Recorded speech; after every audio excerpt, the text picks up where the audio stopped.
বাংলাদেশের হিন্দুরা কোনো কিছু না ভেবে নৌকায় ভোট দেয় বলেই তারা নিজেদের অবস্থান দুর্বল করে ফেলেছেন বলে মন্তব্য করেছেন বৈষম্য বিরোধী ছাত্র আন্দোলনের অন্যতম কেন্দ্রীয় সমন্বয়ক সার্জিস আলম। শনিবার ঠাকুরগাঁওয়ে ছাত্র জনতার সাথে মতবিনিময়ে তিনি এই মন্তব্য করেন। ঠাকুরগাঁও সরকারি বালক উচ্চ বিদ্যালয়ে আয়োজিত সভায় সার্জিস আলম আরও বলেন, সীমান্তে হত্যার সাথে জড়িতদের বিচার না হলে দেশের ছাত্র জনতাকে সাথে নিয়ে কঠোর জবাব দেয়া হবে।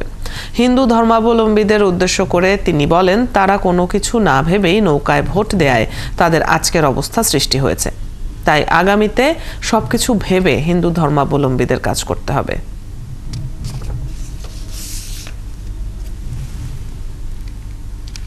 হিন্দু ধর্মাবলম্বী ভাই বোনদের উদ্দেশ্যে একটি কথা বলতে চাই, আপনারা দুঃখের সাথে বলতে হচ্ছে, আপনাদের এই দুর্বলতা আপনারা নিজেরাই সৃষ্টি করেছেন।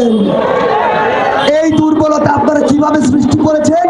সৃষ্টি করেছেন এভাবে যে আপনাদের যে একটি ভোট, এই ভোটটি আপনারা কোনো কিছু না বুঝে, কোনো কিছু না শুনে, আপনার জন্য কে কাজ করছে সেটি না দেখে, আপনার কথা কে বলছে সেটি না ভেবে সারা জীবন একটি মার্কার জন্য ফিক্স করে রেখেছেন।